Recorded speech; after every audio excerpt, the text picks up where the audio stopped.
Tapos na siya bangkita. Uy, Anding! Oh. Basta, pasok ka na? Nakaliba ko ngayon, Kuya Pids. Anding naman eh. Nung nakaraan lang, babes na. Balik kuya naman ngayon. Pili mo naman, one day only.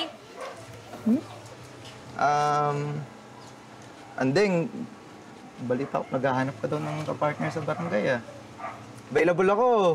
Sabi mo na ba sa ex mo na akong daddy ni Keno? Tuloy na natin! Niyan. Partner?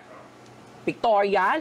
Ay, anong meron, bes? Ay, kailangan kasi ni Anding at ni Kenneth ng kasama sa pictorial para complete family sila. Ay? Naghahanap ako na magpapanggap ng daddy ni Kenneth. Dito naman ako ah. Ako, handa ako maging ama na anak mo. Di maniniwala si Kenneth. Oh, totoo.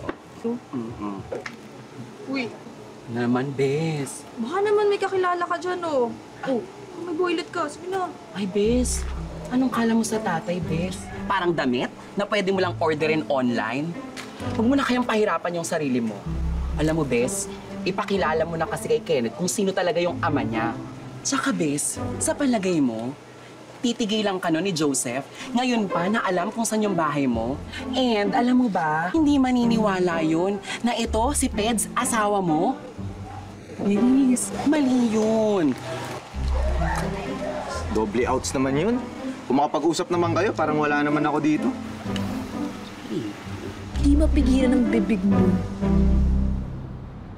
Kenneth, maingay. Maingay. Ito ang iti-take niya once a day para ma-relax ang blood vessels niya.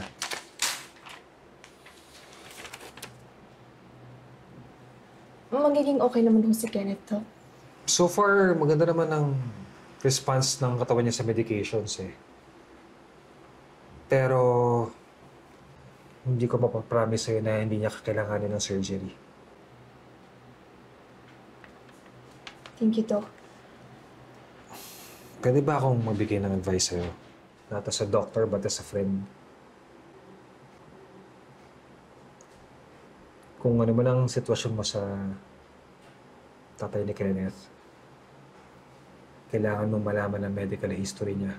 Magandang na-diagnose natin ang maagang heart condition ng bata, pero who knows kung ano pang ibang sakit ang meron ng pamilya ng tatay niya na kailangan mong paghandaan.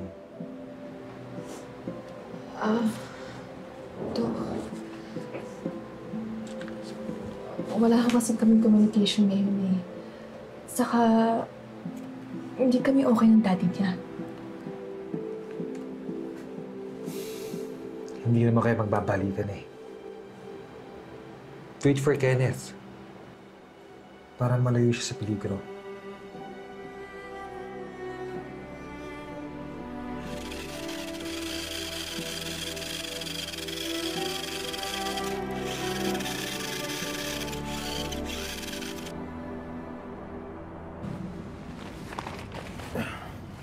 Ay, very good ako kanina ni Architect Marcelo.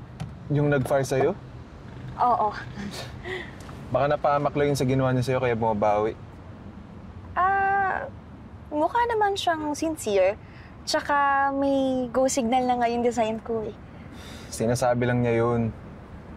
Tsaka, hindi lang naman siya yung nagandahan sa gawa ko eh. Sino? Yung Kaloy? Oo. Eh malamang magpapagood chat sa'yo yun. May gusto sa'yo yun eh.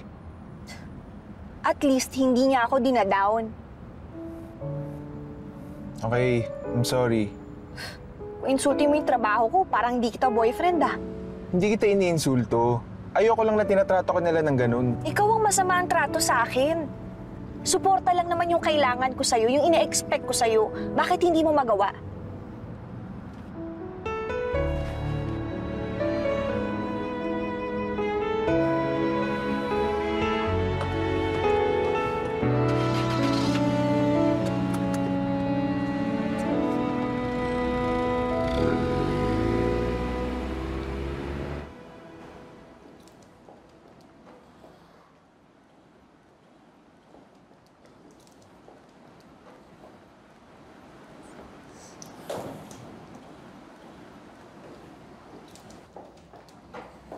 Hindi ka pa umuwi? Ma'am, tinatapos ko lang ho yung walling. Uwi na rin ho ako. Let me see. Ma'am.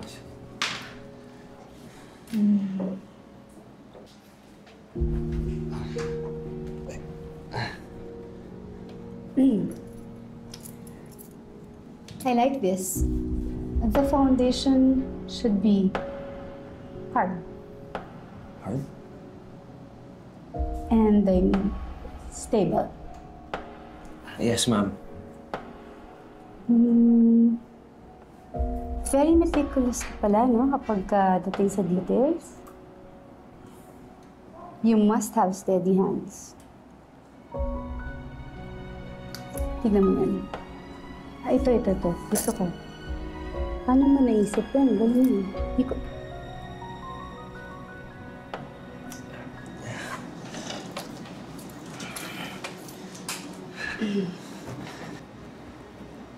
Buti na lang hindi pasmado ang kamay mo.